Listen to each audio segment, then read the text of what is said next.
नमस्कार दोस्तों, आज के इस वीडियो में आप सबका स्वागत है। 2021 साल शुरू हो गया है। Happy new year to you. Wish you a happy new year and prosperous year. इन शुभेच्छाओं के शुभकामनाओं के साथ मैं आज का ये लेसन है शुरू करना चाहता हूँ। पिछले वीडियो में मैंने आपको बता दिया था कि स्पोकन इंग्लिश जो है वो रिटन इंग्लिश से बहुत अलग है। भारत में दुर्भाग्य से जब अंग्रेज थे तब वो इधर थे, इसलिए इंग्लिश बोलने का, स्पोकन इंग्लिश का एक माहौल था। तब के लोग, इंडिया के, भारत के लोग इंग्लिश बोल सकते थे। जो इंग्लिश लोगों के संपर्क में आते थे वो लोग इंग्लिश, ओरिजिनल स्पोकन इंग्लिश बोल सकते थे। हमारे गांव में एक मिशनरी हॉस्पिटल, वहाँ एक कंपाउंडर था जो अनपढ़ था, उसे ABCD भी नहीं आती थी, फिर भी वो इंग्लिश अच्छी तरह से बोल सकता था। क्यों? क्योंकि वो जो फॉरेन के लोग हैं, इंग्लैंड के लोग, उन्होंने वो मिशनरी इधर चलाई थी, वो चला रहे थे, तो ये लोग वहाँ कंपाउंडर का काम कर रहे थे। वो मराठी था आदमी, उसे ना मराठी लिखने पढ़ने आता था, ना इंग्लिश लिखने पढ़ने आता था, फिर भी इंग्लिश बोल लेता था। कैसे? क्योंकि माहौल जब उस भाषा का होता है तो हम उनकी भाषा सुनकर सीख सकते हैं, उसे कोई ग्रामर सीखने की जरूरत नहीं है। अब हम स्कूलों में जाते हैं, इंग्लिश सीखते हैं, ग्रेजुएट होते हैं, पोस्ट ग्रेजुएट होते हैं, कई लोग PhD करते हैं, फिर भी इंग्लिश कंटिन्यूअसली फ्लुएंटली नहीं बोल सकते। क्योंकि सबसे बड़ी बात यह है कि पहले फ्लुएंसी क्या है उसे गलत समझा गया है। क्या गलत समझा गया है? हम समझते कि फ्लुएंसी का मतलब है कि इस तरह की इंग्लिश बोलकर फ्लुएंसी आती है, यानी ऐसे इंग्लिश बोलना, उसे ही हम फ्लुएंसी समझते आ रहे हैं। यानी बिना रुके, बिना ये ना कहते हुए बोलते जाओ, बड़े बड़े डिफिकल्ट वर्ड्स इस्तेमाल करो और कॉम्प्लेक्स बनाओ, कॉम्प्लिकेटेड बनाओ, उसी को हम इंग्लिश, फ्लुएंट इंग्लिश कहते हैं। ये गलत है, सबसे बड़ी गलती ये है। अंग्रेज लोग चले गए और यहाँ जो हमारे बाबू लोग हैं, ऑफिसर्स, ब्यूरोक्रेट्स, उनको स्पोकन इंग्लिश नहीं आती थी, क्योंकि उनके ये ब्रिटिश लोग, अंग्रेज लोग जाने के बाद बनी हुई ये जनरेशन है, उन लोगों ने रिटन इंग्लिश ही अपने स्कूलों में पढ़ा, कॉलेजेस में पढ़ा, हाँ, IAS हो गए, लेकिन वो रिटन इंग्लिश ही स्पोकन समझकर बोलते रहे और उसी को लोग स्पोकन इंग्लिश समझकर वो बोलने की कोशिश करते आ रहे हैं जो अंग्रेज लोग भी बोलना नहीं चाहते। बिना रुकावट के, बिना पॉजेस लेके, ये कैसे मुमकिन हो सकता है? How is this possible? ये पॉसिबल नहीं है। अंग्रेज लोग जिस भाषा को बोल नहीं सकते, क्या कोई भाषण देना है? बोलना हर रोज की जिंदगी में जब हम बोलते तो वो भाषण नहीं होता। एक दूसरे के सोच, एक दूसरे को हम समझाते हैं, एक दूसरे को समझना होता है। और कम्युनिकेशन का मतलब ही ये है, पर्पस ये है। The purpose of communication is understanding each other, understanding one another. तो फिर ये अगर नहीं होता तो वो फ्लुएंट इंग्लिश नहीं है, वो तो रिटन इंग्लिश है जो किताबों में होती है, अखबारों में होती है। जैसे मैंने इसके पहले वाले वीडियो में कहा है, वो तो अलग भाषा है, रिटन इंग्लिश है। और आज के वीडियो में मैं ये प्रैक्टिकली दिखाना चाहता हूँ कि रिटन क्या होती है और स्पोकन क्या होती है। इस पैराग्राफ जैसे दिखने वाली जो रिटन इंग्लिश है, इसमें जो विचार है वही विचार इसमें भी दिया गया है, लेकिन ये स्टाइल देखो और वो स्टाइल देखो। चलो पढ़ के देखते हैं।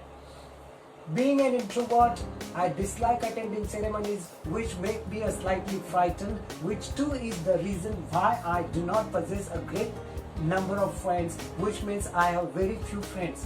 Though this is a fact, some people misinterpret it as a token of my haughtiness. ऐसे अगर कोई आके आपके सामने बोलता है बगैर पॉज देते हुए, बगैर ठहरते हुए, हाँ, तो क्या आप समझ सकेंगे? और इस स्टाइल में, इस पैराग्राफ में 2 सेंटेंसेस का, क्यों 2 सेंटेंसेस है इसमें, कॉम्प्लेक्स सेंटेंसेस बड़े बड़े लेकर बनाए गए। ये लोग बोलते हैं और कहते हैं कि हम इंग्लिश बोल रहे हैं, ये इंग्लिश नहीं, वो रिटन इंग्लिश बोल रहे हैं, स्पोकन इंग्लिश, और इन्हें फ्लुएंसी डेवलप हो ही नहीं सकती, क्योंकि अगर कोई शब्द नहीं सूझेगा, रिमेम्बर नहीं कर पाएंगे तो ठहर जाएंगे, ठप हो जाएगा, सब बंद हो जाएगा। तो ये नहीं होना चाहिए। हमें ये भी ट्रिक या ये भी बात मालूम होनी चाहिए कि अगर मुझे कुछ सूझता नहीं, कुछ अगर मुझे जो मैं कहना चाहता हूँ वो नहीं आता, तो वही दूसरे शब्दों में मैं कैसे कहूँ। ये स्पोकन इंग्लिश में हमें मालूम है, इसलिए स्पोकन इंग्लिश में फ्लुएंसी आ सकती है। ये बात अगर तुम जान लोगे तो इंग्लिश स्पीकिंग हर रोज की जिंदगी में तुम बिना देखे शुरू में उसकी जब प्रैक्टिस करोगे तो इस स्टाइल से प्रैक्टिस करोगे, सोच जो फ्रेजेस है, सेंटेंसेस है, टेंसेस है, ग्रामर, यानी जो रिटन इंग्लिश में ग्रामर इस्तेमाल करते हैं वो पूरा का पूरा स्पोकन इंग्लिश में कभी नहीं होता। हाँ, होते हैं, लेकिन उसमें भी उनकी स्टाइल अलग होती है। क्वेश्चंस पूछते हैं तो उसमें भी उनकी स्टाइल अलग होती है। ये सब बातें तो यानी जो कंपोज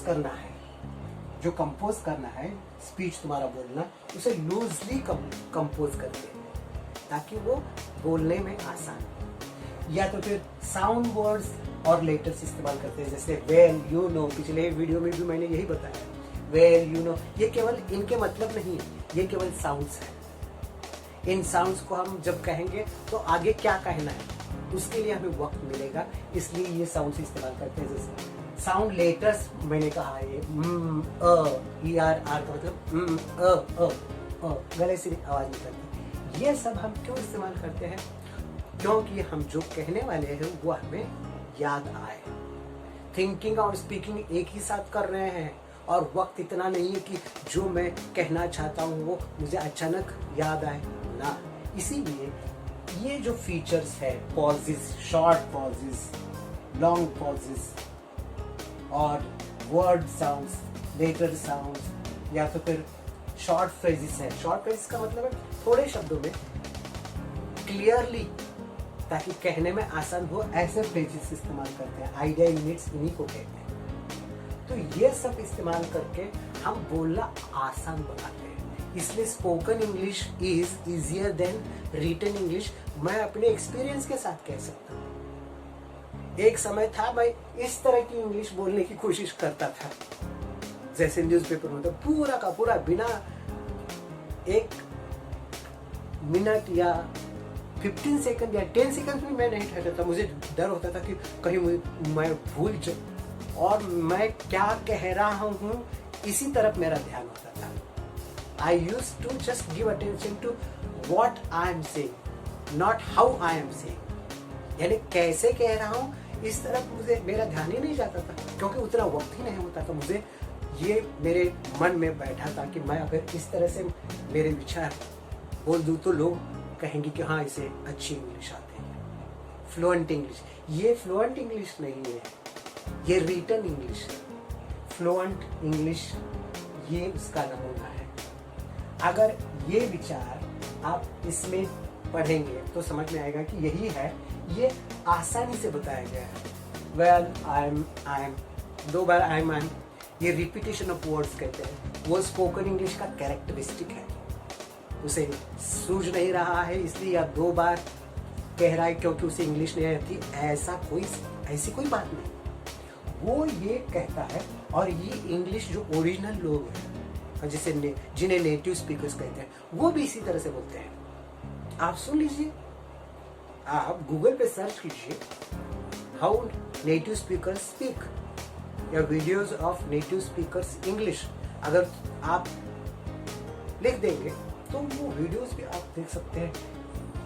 फर्क इतना है कि वो एक्सेंट के साथ बोलते हैं, रिदम होता है उनकी बोलने में, ये स्टाइल यही होता है, रिदम होता है, वो उनकी आदत होती है। वो आदत तुम यहाँ डाल सकते हो या इंडियन स्टाइल में यही बोल के इंग्लिश फ्लुएंसी डेवलप कर सकते हो। ये मेरा बताना है, क्योंकि आज तक गलत दिशा में हम इंग्लिश को बोलते आए हैं और इतने क्लासेस कर लिए, इतनी किताबें पढ़ी, हाँ, बहुत सी इंग्लिश बोलना सिखाने वाली किताबें भी हमने पढ़ ली है। कोई नहीं ये बताता कि बिना किसी मैटर के हम कैसे बोलें, क्योंकि जो बेस है, फाउंडेशन है, वही वो लोग नहीं बताते। मैं किसी को दोष नहीं देना चाहता, ये किसी की भी गलती नहीं है। हो सकता है उन लोगों को भी ये ना मालूम हो कि स्पोकन इंग्लिश के फीचर्स देख के ही हम फ्लुएंसी डेवलप कर सकते हैं, ये उनको भी मालूम नहीं होगा, हो सकता है। मैं किसी को दोष नहीं देना चाहता, मैं केवल ये कहना चाहता हूँ कि इंग्लिश फ्लुएंसी आपको अगर डेवलप करनी है, विकसित करनी है, तो तुम्हें ये स्टाइल, ये बातें याद रखकर ये स्टाइल लेना पड़ेगा। जैसे देखो, well, I'm a shy person, you know, I don't like to speak with people or joining their activities. That makes me a bit of scared. Well, it makes me sort of uncomfortable, you know. That's why I have few friends. But well, some people misunderstand me, and well, they call me arrogant. आराम से ये बगैर देखे, practice करके, अपनी style से बात केवल एक याद रखनी है। ये जो साउंड्स है, तुम कहीं पे भी जब तुम्हें वो याद करना है, well, I'm a shy person, you know, अब a shy person, you know का कोई मतलब नहीं, well का कोई मतलब नहीं, लेकिन मुझे जो कहना है वो याद दिलाने के लिए ये साउंड्स मुझे मदद करते हैं, इसलिए उनको लेना ही है, क्योंकि स्पोकन इंग्लिश का यही तो स्टाइल है। ये स्टाइल, इस स्टाइल से अगर तुम बोलते जाओगे तो इंग्लिश बोलना आसान हो जाएगा। अब यहाँ एक एग्जांपल हमने क्वेश्चन का लिया है। रिटन इंग्लिश में अगर यही क्वेश्चन मैं पूछना चाहूँ तो मुझे ऑक्सिलरी यानी हेल्पिंग वर्ब लेना पड़ेगा। डिड दैट 7:20 ट्रेन गो? यही मैं स्पोकन इंग्लिश में थोड़ा आसान करके बोल सकता हूँ, यानी मैं बोल सकता हूँ का मतलब है ये इंग्लिश लोग बोलते हैं। The 7:20 train, did it go?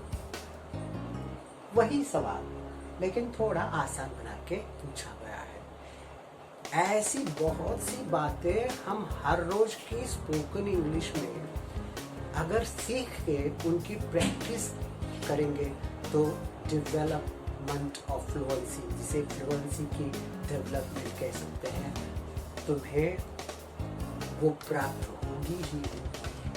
लेकिन बोलने के लिए, जैसे मैंने कहा है, तुम अगर बोलोगे, गलती करोगे तो गलत करके भी कैसे आगे बढ़ते हैं, ये सारी बातें आने वाली वीडियोस में हम सीखने वाले हैं।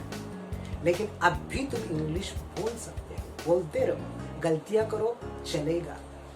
तुम हिंदी बोल के इंग्लिश बोल सकते हो, जैसे कि मैंने पिछले वीडियो में कहा था, इंग्लिश बोल के हिंदी बोल सकते हो, हिंदी इंग्लिश मिक्स करके फिर इंग्लिश की भी प्रैक्टिस कर सकते हो। इस तरह से फ्लुएंसी डेवलपमेंट कर सकते हो, लेकिन उसके लिए इन बातों को याद रखना।